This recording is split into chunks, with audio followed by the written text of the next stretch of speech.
statements meant to enhance cooperation in various areas. I am pleased to inform you as well of the landmark outcomes of the 31st ASEAN Summit and related summits. Yesterday, during the ASEAN-China Summit, we announced the start of a formal negotiation of the Code of Conduct of parties in the South China Sea. Just a few moments ago, the Central ASEAN leaders joined me in signing the ASEAN Consensus on the Protection and Promotion of Rights of Migrant Workers, our commitment to our people. As the 31st ASEAN Summit and related summits draw to a close, we have symbolically handed to the Republic of Singapore the chairmanship of ASEAN. Before I close, I wish to express my appreciation to the members of the media for your coverage throughout the year of the Philippines chairmanship of ASEAN. You have been invaluable partners in raising ASEAN awareness to our people, particularly our hard work toward improving the lives of our people and strengthening our ASEAN community. I thank you for getting that message across to the public. That concludes my statement, and let us all go home. I am now ready for the questions. First question is from Raymond Tinaza of Bomboracho. I will only respond to the right questions. The wrong questions, you can just float it. I will not waste my time explaining something which is ridiculous. I know, but it's just it's the way it is, actually. I have been in this business for the last 40 years. I am ready. Are you? Yes, sir. Wala. Well, takot. Uwi na tayo. Yes, sir. Good evening, sir, Mr. President. First, congratulations for successfully hosting and chairing the ASEAN and also the Filipino people. The first question would be on a domestic concern. Sir, what could be we can report to our countrymen the gains that we have as a republic, and what are the most important concerns that we have elevated throughout the ASEAN summits, especially to the dialogue partners? Half of the time during the interventions actually was the issue of terrorism. Everybody's scared with the new vow of dying just suddenly in the explosion of any whatever. We vowed to work closely. We discussed it in the confidential meetings. We have agreed on so many things to enhance the defense of our country. But unfortunately, these are the things which I cannot really talk about in public. I said most of the time, and of course I'd like to ask you to join me. All leaders of state there mention about the heroism of our soldiers and policemen.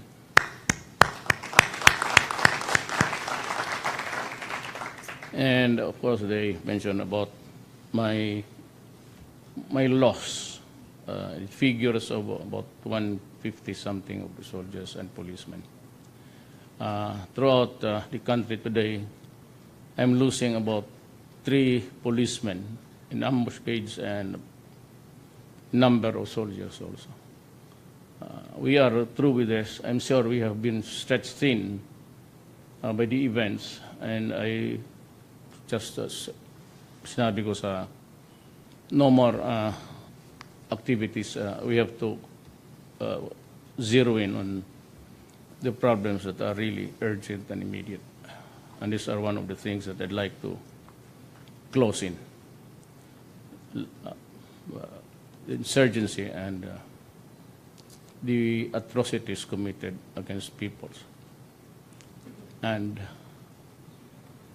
communities. I'm ready for the next question. Sir, last question from my end. Sir, you've mentioned that on even Singaporean Prime Minister Lee Hsien Loong mentioned of the agreement of the leaders to the finalizing of the Code of Conduct in the South China Sea.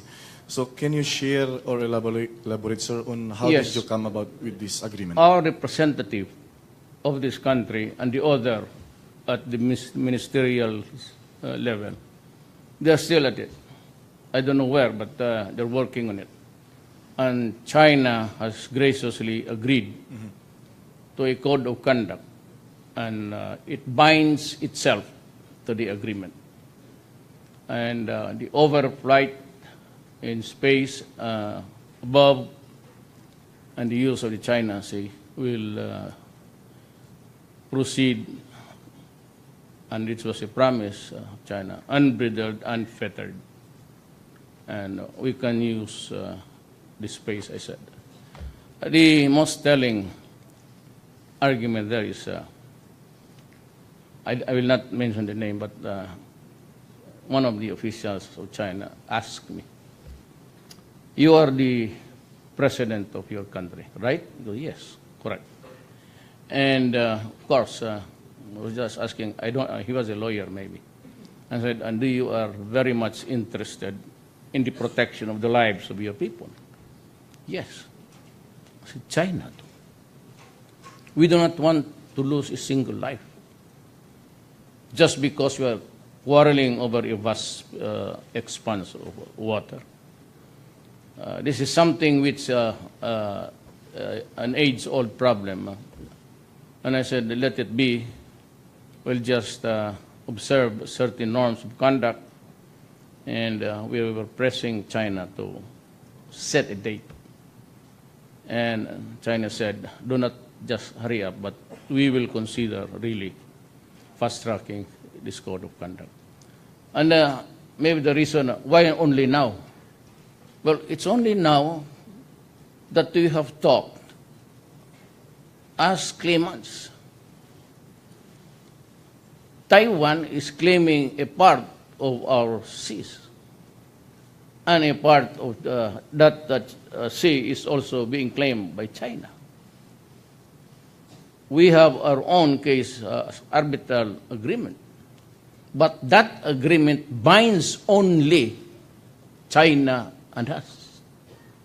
It does not bind us to the overlapping territories also in the south, which is also being claimed by Malaysia and Indonesia.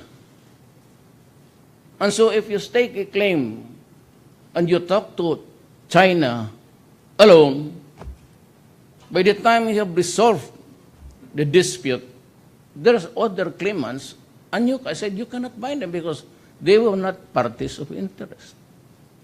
And that is why we had to wait for that occasion where everybody should be present and agree on some code of behavior, and that is conduct, otherwise known.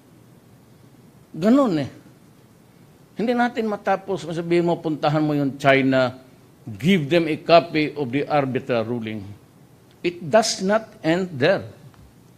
If you start to claim upwards, there's Taiwan also claiming a part of what is being claimed by China itself. And there's Vietnam having a problem also with China and those certain islands there. So the only way is really to talk, dialogue, ask for a peaceful resolution, and how can we go about using it's a West Philippine Sea or China. Does not really matter at this stage. But I have told them, and at every time that we talk about claims and ownership, I've always, in the presence of our military generals, I told China that I will have to confront China on the arbitral ruling once, maybe during my term. But as of now, we are not ready to fight.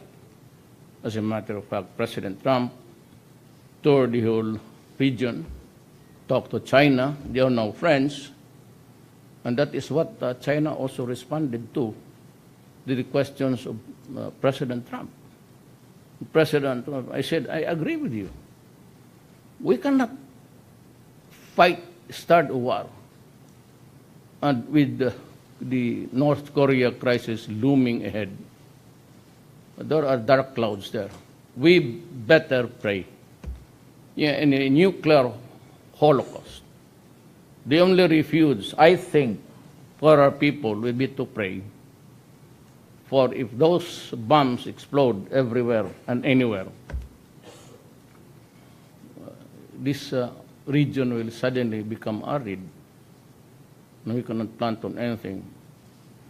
And to consider the destruction that a war would cost us.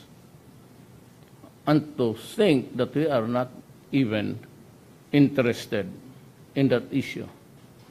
But for the reason that Kim Jong-un is toying with his nuclear bombs, that's 200, 300 more powerful than what was dropped over Japan during the last World War. And if all of those missiles and the ICBMs would explode, that would mean the end of humanity. I guess that is just really the theory of God, because there will be some cleansing, and He will create another planet out of the ruins and over the lives of the whole mankind. That is the problem there. So we have to proceed with caution. And I heard somewhere that Korea has committed not to draw the first blood. But whoever pulls the trigger first, the first one would blink. It doesn't really matter. The fact is we cannot afford a war. Nobody has that luxury at all. For Korea, the rest of the Western world, for us would want to maintain our neutrality, and I said it would simply cause the destruction. It will be the end of everything. That is what we are worried about. It's not a question of controlling the effects, because if the consequences are there displayed before you, it's going to be something like a Holocaust, maybe 1,000 times over. Walang mananalo dito. Mankind would lose, would end up the loser of this is. That is why I said almost a fourth of our time together, and even during the public interventions, I don't know if it was live outside, about every leader mentioned about Korea. And dito naman sa akin, they had really kind and good words for our armed forces and the police. And that is why maybe I got it right. That right at the beginning of my term, I said, I'll double your salary. One is that really, I'll tell you the truth, PNP, National Police. There are a lot of scalawags there. They've been used to, maybe I would, not the last card, but I would just deal with them like this. Dublado na sweldo mo. Sana wag naman akong makarinig na kunikolektahan mo, kinikilkilan mo. That's the Visayan term. Kill is extortion. Sana naman ho. Otherwise, forget that you are my policeman. We have some scalawags in there, but fewer in between sa ating buhay sa. So always I'm having because a lot of, maybe we'll have to revise everything. I said I need time after busy days to ponder on it, sleep on it, and maybe come up with something. There's a serious problem about the recruitment. Kasi yung iba, baski wala, they can produce a diploma, then they can produce something of a clean record. Pagka ganon, then I will hold the agency responsible for the clearance. If it is the NBI, then I'm sure he will be fired and will be prosecuted. No, I have zero tolerance about graft and corruption. Wala akong pinipili. I have fired several already. But I do not make a noise about it. Basta, dismiss ako ng dismiss. But also, at the same time, if it's really a serious matter, I always order the filing of the case before the ombudsman. Sana wag mo. Ayaw ko. Ayaw ko may maghinakit sa akin. Pero somehow I have to do something. I have 4 years and some months left. Maybe just give me in the 3rd year, I'd be able to change something there. Not only with the police, but with everybody. But you can only get it if you are not a... Kasi kung patawarin, tapos loko-loko talaga, the idiot would drag the entire PNP down to the drain.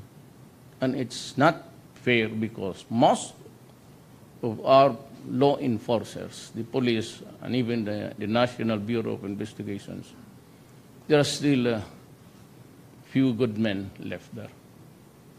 But I have to study it very carefully, but also to come up some major decisions, maybe in the recruitment. No. Okay. Thank you, Mr. President. Next question from Ina Andolong of CNN Philippines. Nakahilos ka, mananga. Good evening, Mr. President. Yes. Canadian Prime Minister Justin Trudeau mentioned that you were receptive when he raised the issue of human rights and extrajudicial killings during your brief meeting. Can you tell us how you responded when this matter was raised and if other state leaders also, sir, talked to you about this issue? You know, I was elected by the people of the Republic of the Philippines. I only answer to the people of the Republic of the Philippines. Ano to? If you are a Filipino, even if you are a fisherman and you ask me, and I'll explain to you patiently. But for the others, they should come here. And I just said a word. What happened to the right to be heard? Sabi ko sa kanya, did it not occur to you to wonder why? Ang pinapakita nila, extrajudicial killing. Hindi nga naman makaproduce where, what happened, when, and how. I was told by the PNP head, it was at the venue, and reported one lady who worked for a bank who was knocking the door of her house when she arrived late. But there was, nakatira lang doon, nanay pati tatay niya. Hindi ka agad narinig. So mayroon mga tao doon nag-inuman. Sa isang kanto, they just dragged the lady and raped her and killed her. And Bato, as he is popularly known, said, what are we going to do it? Find out if it's the drug. Then if it is drug, go to the human rights. And maybe to the priests and bishops. Don't mess up with I ordered you to stay away from drug cases because you are suspected of killing them extrajudicially. But would you not be surprised na kung ipakita mo extrajudicial killings, lahat ang namatay sa extrajudicial killing, lang. And when they are shown the records of about one is 10,000, the other is 6, then 4, whatever, dagdagan mo na, gawin mo na ng 50. Do you think that they can really produce one conviction? Wala, how? Kasi maglapit yung mga galing EU no, sa labas. Sabihin sa, it's a social problem. As a matter of fact, it is a health issue. Fine. Then I'm now facing a guy who understands the problem. But pupunta sila dito, yung figure sa extrajudicial killing. How about the other side? When did the Philippines become a narco-politics? Who was running the industry? How many mayors and policemen and all, even generals who were into it? Then, bakit namatay ito? I say, you know,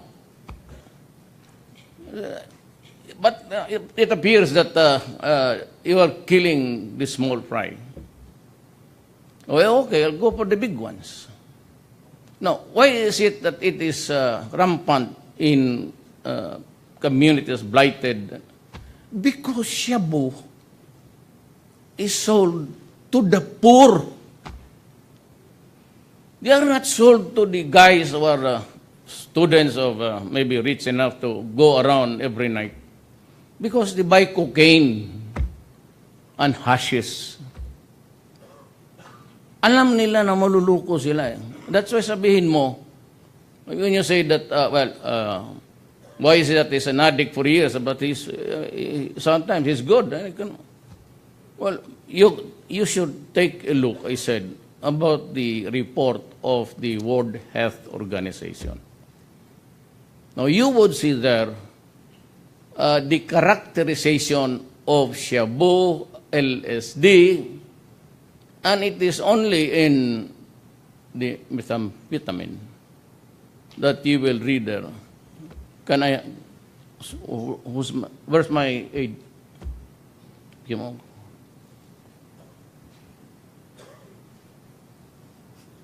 Yung sa United Nations?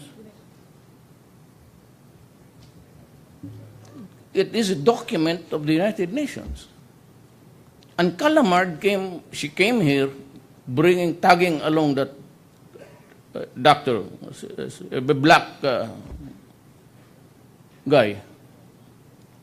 And he had the goal to say in public that, you know, drugs do not harm the human beings. I was really appalled by. This is international. This is the second time of unity. International Narcotics Control Board, precursors, United Nations. And there is a characterization of which the effects of everything. I told my staff to make this public. Not because I want to defend myself. I told you, and it will be the rule until the end of my term, to the last day. If you destroy my country, I will kill you. No doubt about it. If you destroy the young, the youth are only assets, because generally we are really very poor. Most of 98% cannot afford to buy a coffin or even to go to the hospitals. And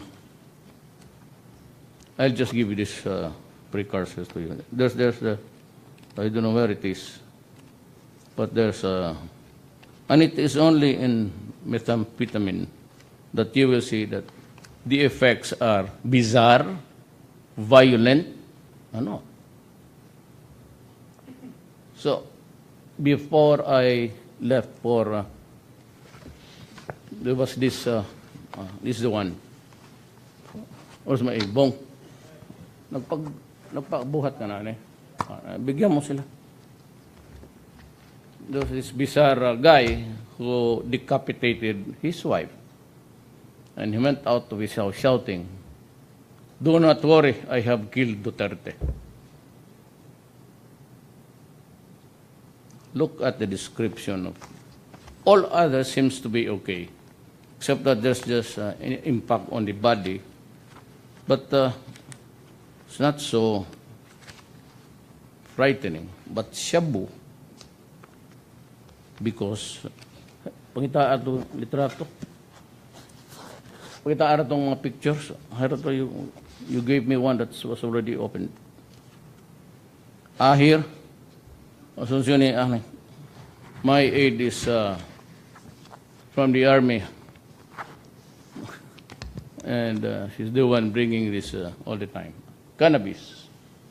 Well, cannabis is, in the effect, cannabis smoke contains 50% more tar than the high-tar cigarettes, which puts users at an increased risk of lung cancer and other respiratory diseases. Good for you. You want that, then you smoke cannabis. So with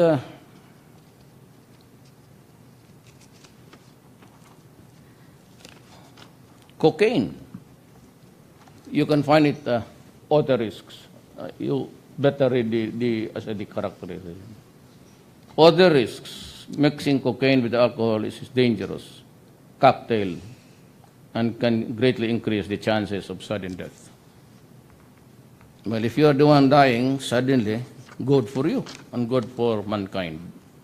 Ecstasy. Ecstasy. Tablets or pills that are sold as ecstasy may contain other potentially dangerous substances which can vary widely in strength and effects. Do you remember now the case of those 4 guys who had a drinking spree inside Pasay City Entertainment? 4 of them suffered heart attacks. And the police told me that during the forensics, ang heart niya tripled bumuka. Those are, as I said, this characterization. Heroin. Other risks. Users risk overdosing on heroin, which can lead to coma and death through respiratory. This is very popular among Hollywood stars.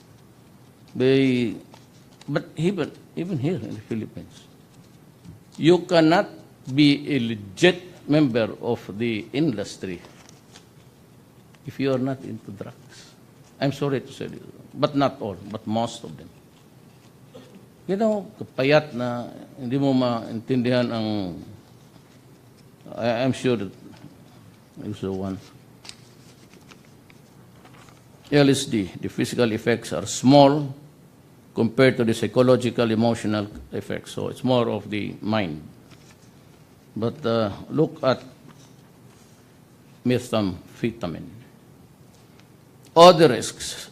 Methamphetamine use sometimes triggers aggressive, violent, and bizarre behavior among users. Kaya pati yung mga bata, they rape infants, they rape a family, rapes the blind mother, rapes the daughter-in-law, molested the 14-year-old daughter, and stabbed to death. A 1-year-old guy. If you are the president, would you be comfortable with this? And you're confronted every day. Now, I do not know if my orders to the police and other law enforcement agencies to stop meddling in Cebu drugs, so, do not, because if they lie dead there, shot, it's always the police who gets the blame. Kuhayaan mo. Now, there was this report that the parents wanted to see me because yung the daughter who works for a bank came late one night, and maybe it's raining. The old couple could not hear the sound. That's one of the sad stories. And that what puts me to a rage. Because those are the people who cannot even defend. When you rape a baby, what am I supposed to do? Judges. There are a lot of judges on the tape. Fiscals. There's one idiot there. He's been prosecuting cases, 1,000. And no conviction. And so also for the judge. I can't review it, but I am warning everybody. I cannot tolerate this kind of idiotic word. Either you stop, go away, tie yourself with a rope around your neck. Do not hang yourself, but make sure that you are tied to something solid. Because if I see you doing these things, then maybe, just maybe, the criticisms will turn out to be correct. Sir, Yes. going back to my question, so tama po ba, you responded to Prime Minister Trudeau's concerns over killings by I said, explaining to him the news report? I said, I will not explain. It is a personal and official insult. That is why you hear me throwing down epithets, curses, nagmumura, bullshit and everything. Because it angers me. When you are a foreigner, you do not know exactly what is happening in this country. You don't even investigate. You only show before the United Nations a record of how many persons died you claim to be extrajudicially. I said, I do not. I said, well, you can investigate. Find out. Look, guys, what I am really asking, and before, a lot, they were all there. I said, why don't you investigate first and find out the truth? Whatever happened, why are you not giving us in government the simple rule of the right to be heard? Where somebody here picks up the records of dead persons and they go there. You know, my advice to everybody, the ones that I curse publicly, is do not get your documents from the opposition and from the communists. Because I said they are all falsified. Maybe I would say as a reality that there were some killing extrajudicially. But as always, I order their arrest and detention, just like what happened in the Caloocan case. But you will be hearing more of it. Keep track of that record because in the end, you would know the real truth. The truth is the truth of the accused policemen and the truth of media and everywhere. There are two. When it is a case, do not conclude that this one is correct. Give him the benefit of doubt and the right to be heard. Then, at the end of the day, you'll have to make a choice. Ganun lang yan. Next question from Alexis. No, I have signed her for ages. Pabigyan na natin. Magsama ang loob niyan. No, it's okay, sir. But Hindi naman huli po- na lang po ito, sir. Mahal ang tawa nito. Sir, can you tell, this is about your meeting with U.S. President Donald Trump. You mentioned just now you used to curse leaders or countries, among them the U.S. in the past. Now, after your bilateral meeting with Donald Trump, your spokesman said that there will be a marked difference in the relationship of the Philippines and the U.S. How so? Insofar as this issue is concerned, I said, I will answer the fisherman and the farmer, and I will explain to them patiently why it is so. But I will never, never allow a foreigner to question me. It's an insult, and that is why what you get is a bullshit from me. If you want, you just take a list. The prudent thing to do is ask for a list.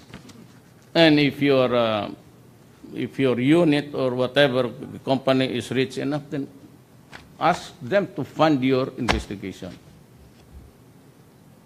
Sir, I'm asking about the U.S.-Philippines relationship moving forward after your bilateral It meeting has with- been a forward movement. My quarrel with the U.S. is not the government and the people. That would be idiotic also. My quarrel as people there in government with different policies. You know, I'm not, but I gave them something. Along the way, it's about time that you really know. Read this. It's all there. Go to the people and anyway, maybe one of them will also be interested to go to the United States. Watch out for these guys. Thank you, sir. Next question from Alexis Douglas Romero of the Philippine Star.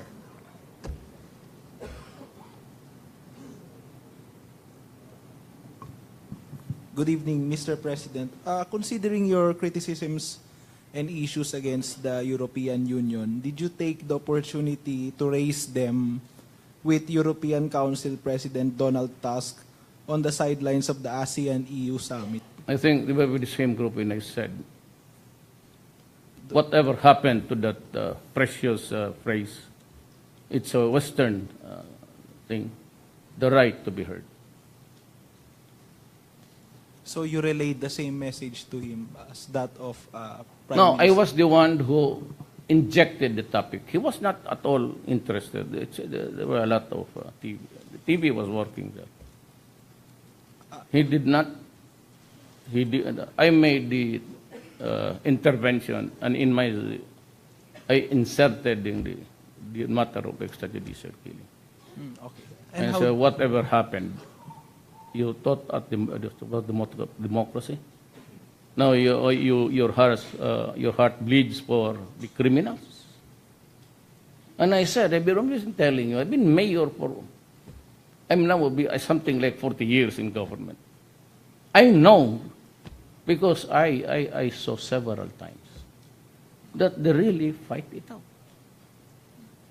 Good for America, because it's still the poppy derivatives, marijuana.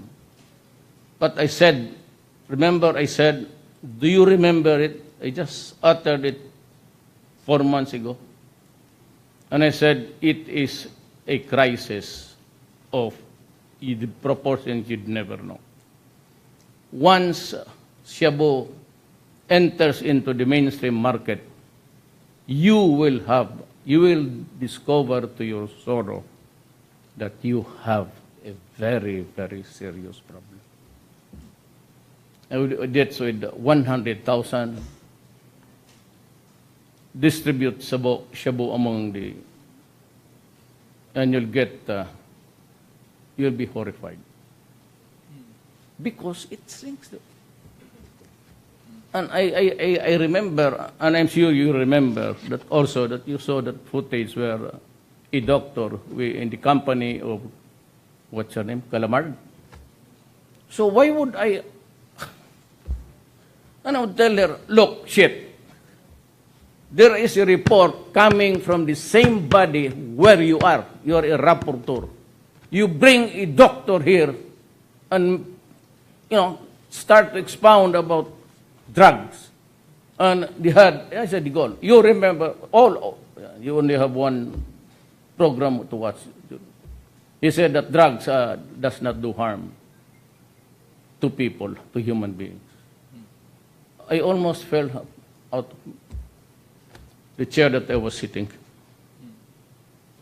God, here is a United Nations inhabited, working for, allegedly, for mankind, and you have here a list of drugs which will explain why they are criminals, and you listen to these idiots there, believing them, and you investigate me? son of... Let me tell you, are you crazy? You better reconcile your basic principles there. If you cannot agree on something and you start to mess up, then what you get is, that's why I said to Obama, go to hell. You want to file a case? File it. Whatever court, United Nations, go. And the EU, offering us, I don't know how much this time. So the Secretary of Finance asked me if I'm willing to accept it. Give it to the persons you believe who will tell you the truth. Do not give it to me. Because you think that I'm just like the NPAs. Look at the propaganda outside. Duterte, U.S. fascist dictators. And then I said suddenly last week, if I am a dictator, I am a son of a bitch, why are you forcing me to talk to you? Look at the propaganda. Resume peace talks, resume peace talks. Oh, if you think that I'm a fascist and a killer, why are you talking to me? Now, for the others, let us be an education also for all. Do not come to me asking, even if it is true or false, do not ask me. If you want something from my mouth, evidence, do not get it from my oral cavity. Look for somebody else. You must be stupid. Even if it's true or it's false. That is right against self-incrimination. You must be thinking that I am stupid. Remember that I was a prosecutor for 9 years before I became mayor, and eventually, I don't know why I'm here. Follow-up, Mr. President. Did European Council President Donald Tusk talk to you about the donations of the EU? Did you discuss it with him? No. Forget it. We will survive, even if we have to eat dried fish and rice. We will survive. Thank you, Mr. President. Next question is Just from... don't fuck with my country about sovereignty. That is really an insult. I consider it a very serious insult. Yes, sir. Wang Zheng of CCTV.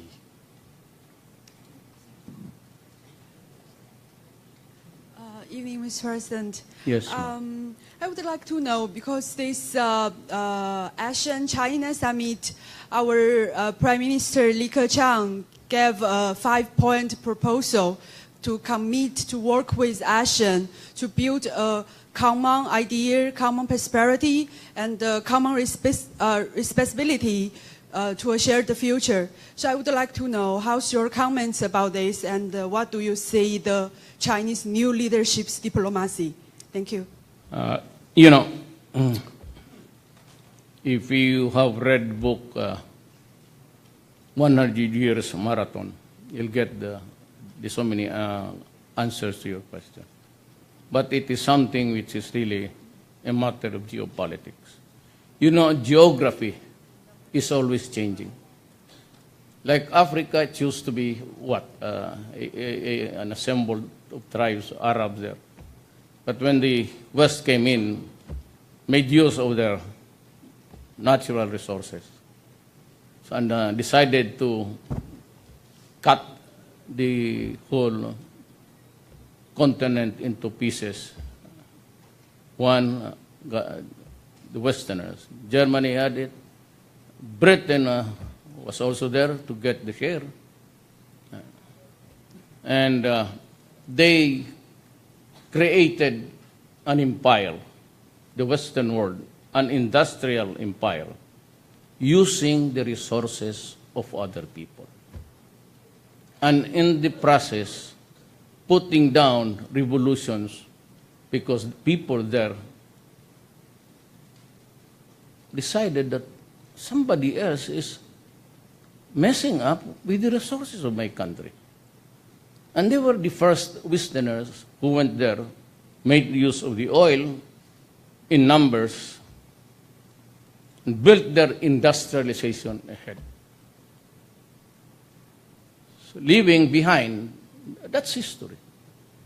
Changing the geopolitical, it is always something like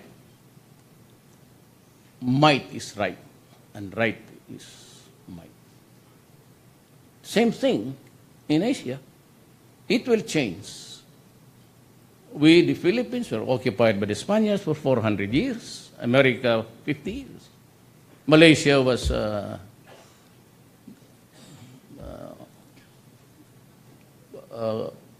gift for the British, and Indonesia under the Dutch. So now it is 2 generations, 3 generations later. There's a shifting of geopolitical powers. There's and now there are territories that, and these terrorists are now concentrating in building up a caliphate, and they want other to establish their claim, just like what they were doing in Marawi. Well, I'm not about ready to donate even an inch of my country. Mga Filipino, they have no land. They raided the National Housing Authority building houses for the soldiers. And they went there to occupy, they left, and claimed the property as theirs. And I told the soldiers, Leo, I'll just build you a new one, much bigger. The concession was, or the common was, just leave them. Give it, it's your Filipino brother. They simply are also poor. If they are rich, then they would not be messing up with the government. So Kadamay and the rest got the properties, and I said, go away. Let's go back to the camp and let's have save enough for. That was my dream, but the Marawi siege happened, and so even if I have the property, I could not build the houses for the soldiers. It's just a sacrifice. You have to sacrifice for your country. I said, I look for the money somewhere. But to be accepting dollars from a country who thinks that you're a killer, why come to us and offer something? Keep your money. Do not meddle up with the sovereignty of my country. Do not impose conditions. I am not about to. We are not rich, we are poor, a third world country. But you do not bargain the dignity by accepting their money, and they would make conditionalities that are not really acceptable to us, because it trims on the edge of violation of our sovereignty. As president, I have to protect the sovereignty of the Republic of the Philippines. I have to maintain that even at the expense of being pictured as a birdogo, an executioner. Fine. What about it? Anyway, my duty is to my country. I only answer to the Philippines. I will not answer to any other bullshit, especially foreigners. Lay off. Nobody ever mentioned about human rights violation. No one was ready to accept, either private or public. The Canadians were talking about aid, assistance, and I said, how Canada is. It's a democracy. Fine, it's a working democracy. I do not force anybody there to give that clearance or whatever. Just like what happened months before. We bought we were trying to buy 23,000 rifles because I already had some intelligence report that the country is afire.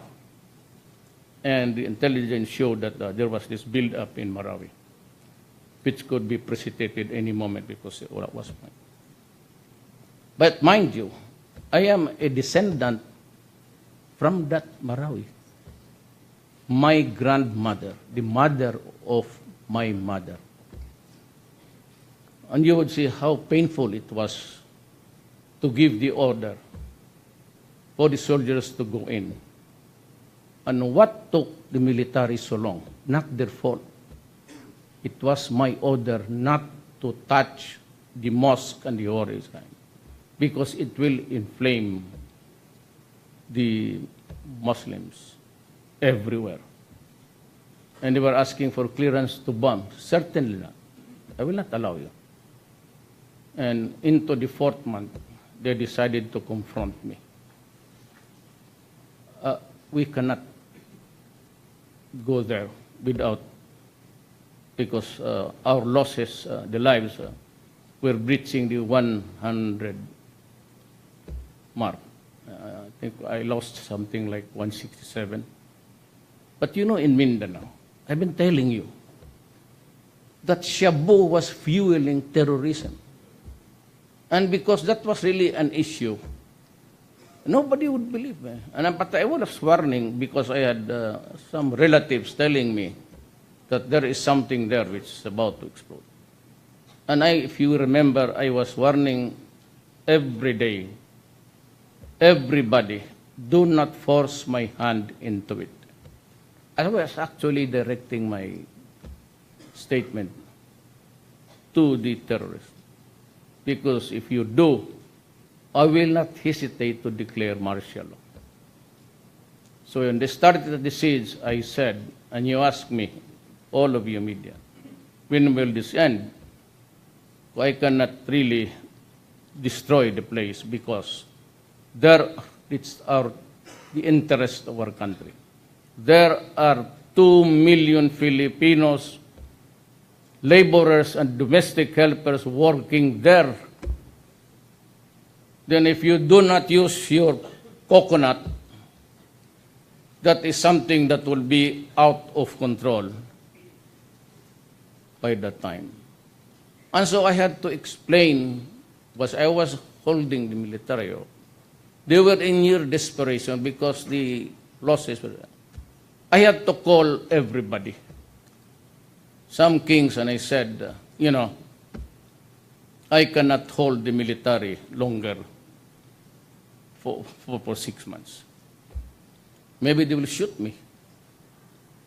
And I said, I have to. Finally, I said, well, I gave to Secretary Lumisana. So just confer with your generals and you decide how to win the war. And so it did. But I told the Marawi guys, I will rebuild Marawi. And I'm looking for money. So you would have noticed the tax collection is good under Dulay. We have been able to force taxpayers, airlines who never paid anything. And during my term, I said, you have to pay or I will sell your planes. Make your choice. And the elite of this country who were holding government lands, making business out of it without even turning a single centavo to government who rightfully owns property. And at the end I said, look, but maybe I'm toying the idea. I will sue you for plunder. Plunder is non-bailable. So you guys, you return the money now. Because if I file a case against you, when the case is filed in court, you cannot bail yourself out because it is non-bailable. All of you, I said, and I was addressing to the elite of this, 400 of society, they say. Do not find refuge in my. You can kill me, you can impeach me, try your luck there. But there will be no compromises. I do not agree on these things. I do not compromise the interest of my country and people. You can be sure of that.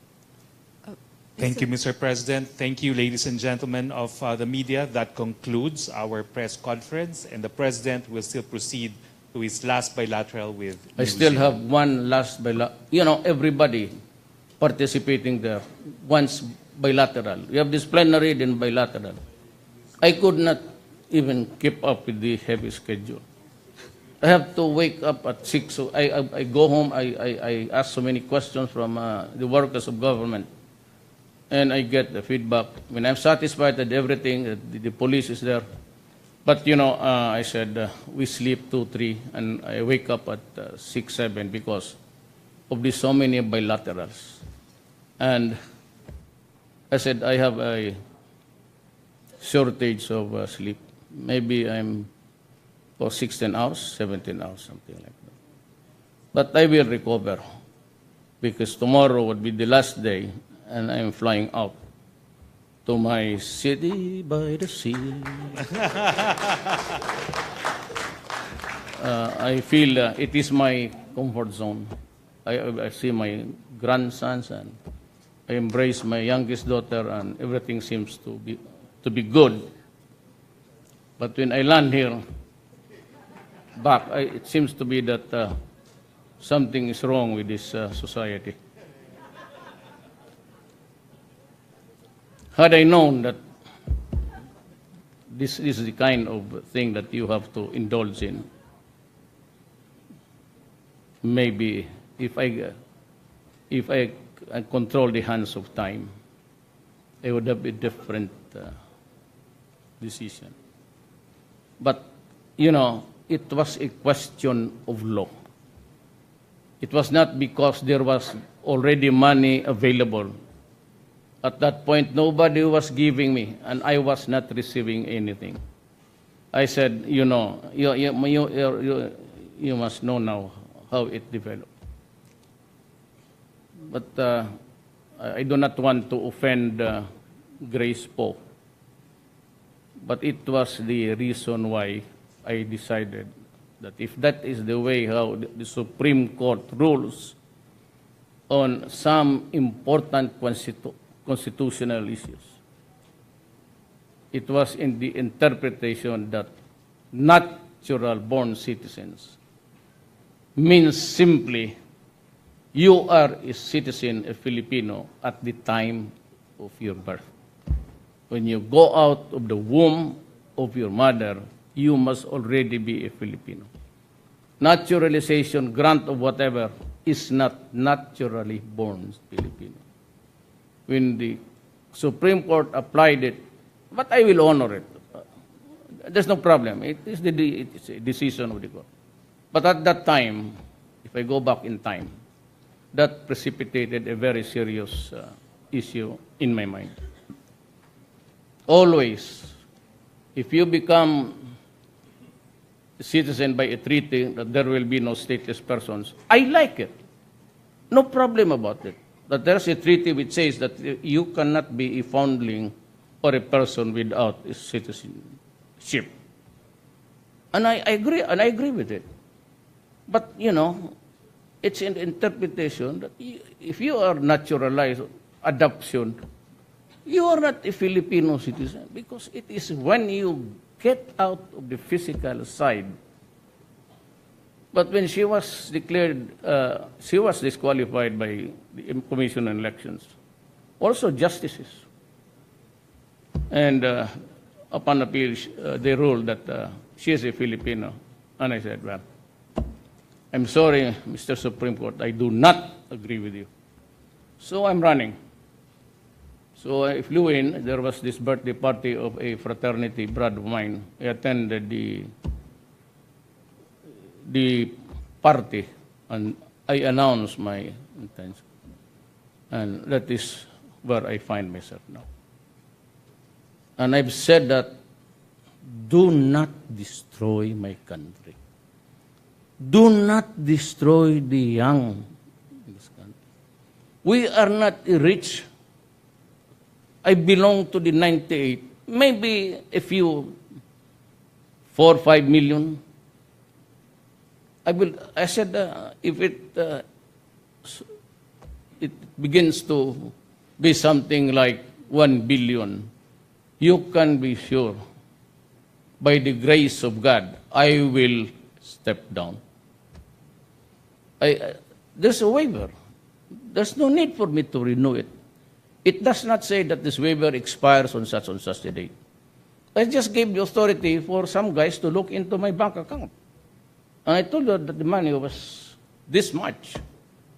Now you want me to renew. Tawag yan, they must have taken me as oto-oto. You know, this guy, oh, you do this, you do that, you're an errand boy. But you know, there are things which I cannot ask an errand to do something, and they're waiting for me. The last bilateral would be New Zealand. She's waiting. Jacinta Ardern. This is a lady. She's the Prime Minister of New Zealand. They're waiting for me because they also want a bilateral. So it's 10:30. Hopefully by 2 o'clock. But if this continues, I might as well decide to jump into the Pasig River and rest in peace for all time.